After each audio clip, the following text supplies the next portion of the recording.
तो दोस्तों आज हम डिटेल्स में 12 ऐसे पॉइंट्स को डिस्कस करेंगे जिसकी वजह से बेयरिंग फेल होता है और उसके लिए सॉल्यूशन क्या है और उसके लिए क्या एक्शन लेना चाहिए उस पर भी हम डिस्कस करेंगे। तो दोस्तों वीडियो को बिना स्किप किए अगर आप पूरा देखोगे तो आपको जरूर समझ में आ जाएगा। तो चलिए शुरू करते हैं। फर्स्ट पॉइंट पे आता है लुब्रिकेशन फेलियर। दोस्तों सर्वे के मुताबिक यह देखा गया है कि 80% of bearing lubrication related problem की वजह से फेल होता है, जिसमें lack of lubrication, poor lubrication, use of wrong lubricant, over lubricating pressure, over heating इत्यादि के प्रॉब्लम की वजह से बियरिंग फेल होता है।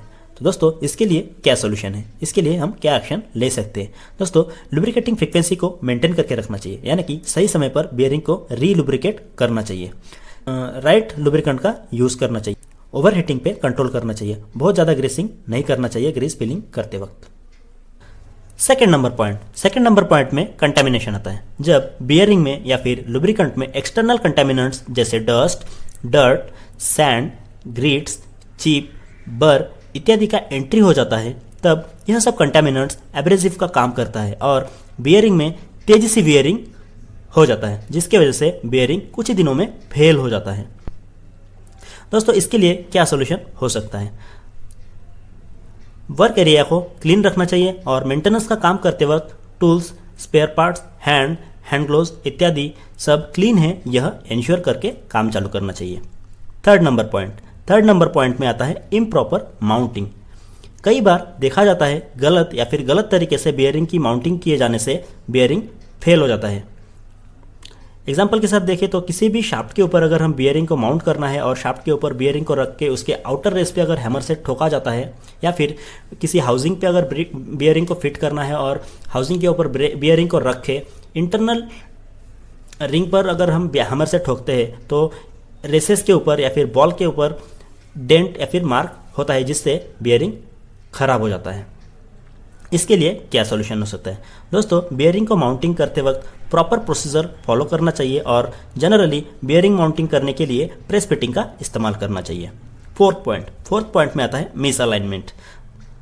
अगर शाफ्ट बेंड है या फिर शाफ्ट मिस अलाइंड है, कपलिंग इम्प्रॉपर अलाइनमेंट है या फिर बहुत ज़्यादा लूजनेस है, इसके वजह से बियरिंग फेल होता है। तो दोस्तों इसमें हम क्या कर सकते हैं? बियरिंग को माउंटिंग करने से पहले शाफ्ट की अलाइनमेंट चेक करनी चाहिए और बियरिंग माउंटिंग करने के बाद लूजनेस है कि नहीं वह भी चेक करके देखना चाहिए। फिफ्थ नंबर पॉइंट में आता है फॉल्स ब्रेनेलिंग। जब किसी भी मशीन आइडल कंडीशन में होती है, तब अगर कुछ external vibration, oscillation etc machine के ऊपर अगर एक्ट होता है, तब बियरिंग के कुछ पर्टिकुलर लोकेशन में बॉल्स का फ्रीक्वेंट मूवमेंट होता है, जिससे वहाँ का जो लुब्रिकेंट होता है वह अपनी जगह छोड़ देता है और वहाँ पे प्रॉपर लुब्रिकेशन नहीं हो पाती है, जिसके वजह से वहाँ पे मार्क जनरेट हो जाता है और यह मार्क के वजह से कुछ ही दिनों में आपको आवाज़ सुनाई देता है, नॉइज़ आता है और कुछ ही दिनों में बियरिंग फेल हो जाता है। तो दोस्तों इसके लिए क्या सोल्यूशन होता है? दोस्तों जब मशीन आइडल कंडीशन में होती है तब हमें चेक करना चाहिए कि एक्सटर्नल कुछ वाइब्रेशन या फिर ऑसिलेशन है या नहीं। अगर है तो उसे कम करना चाहिए या फिर रोकना चाहिए। सिक्स नंबर पॉइंट पे आता है कॉरोजन।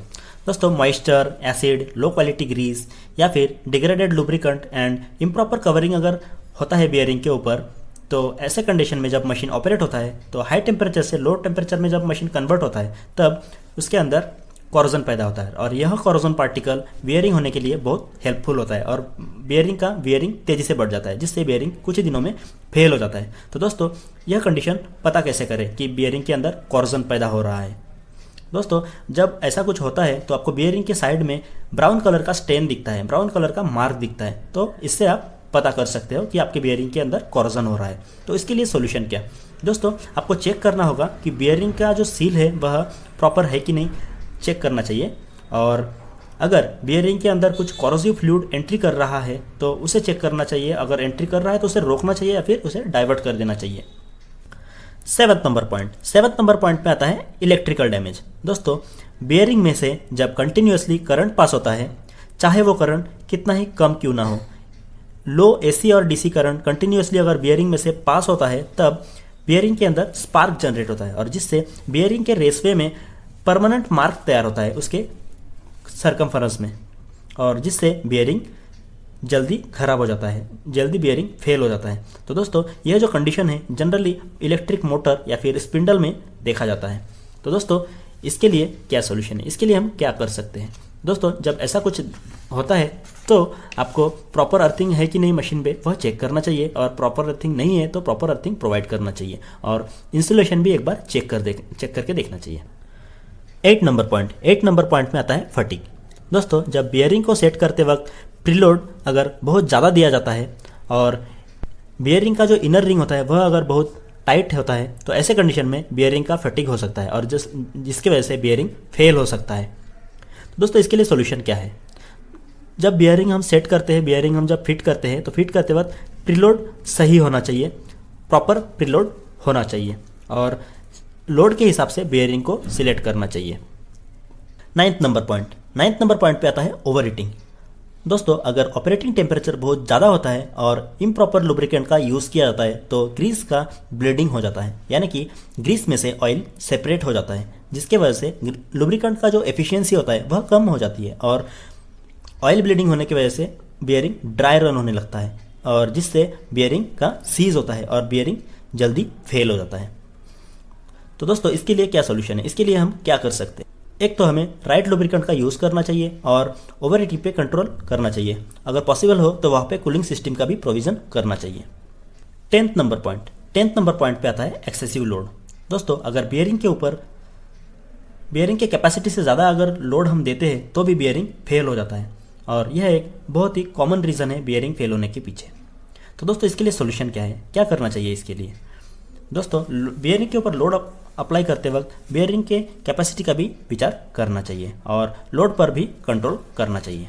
11th नंबर पॉइंट पे आता है इम्प्रॉपर स्टोरेज एंड हैंडलिंग। दोस्तों इम्प्रॉपर स्टोरेज और हैंडलिंग करने से भी बियरिंग की जो लाइफ है वह कम हो जाता है और बियरिंग खराब हो जाता है। एग्जांपल के साथ देखें तो अगर आप बियरिंग डस्ट, डर्ट, वाटर या फिर हाई टेम्परेचर जोन में रखते हो तो कंटामिनेंट्स बियरिंग के अंदर जा सकता है, और मॉइस्चर की वजह से बियरिंग का कोरोजन हो सकता है, और हाई टेम्परेचर की वजह से बियरिंग के अंदर जो ग्रीस होता है वह खराब हो सकता है, और इन सब कारणों की वजह से बियरिंग का जो लाइफ होता है, एक्सपेक्टेड लाइफ होता है, वह कम हो जाता है।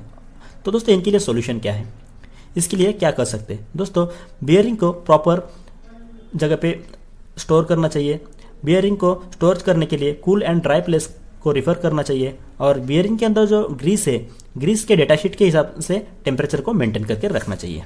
12th नंबर पॉइंट पे आता है फिट। दोस्तों शाफ्ट अगर ओवर टाइट होता है या फिर हाउसिंग ओवर टाइट होता है, इसके वजह से भी बियरिंग का फेलियर होता है। तो दोस्तों इसके लिए हम क्या कर सकते हैं, प्रॉपर फिट है या नहीं वह हम चेक कर सकते हैं। तो दोस्तों बियरिंग फेलियर एनालिसिस में इतने सारे पॉइंट्स का ध्यान रखना बहुत ज़्यादा ज़रूरी होता है, और उसके अकॉर्डिंगली एक्शन भी लेना होता है। तो दोस्तों आशा करता हूँ वीडियो में से आपको कुछ सीखने को जरूर मिला होगा। अगर वीडियो अच्छा लगा तो वीडियो को लाइक और चैनल को सब्सक्राइब जरूर कर दें। धन्यवाद।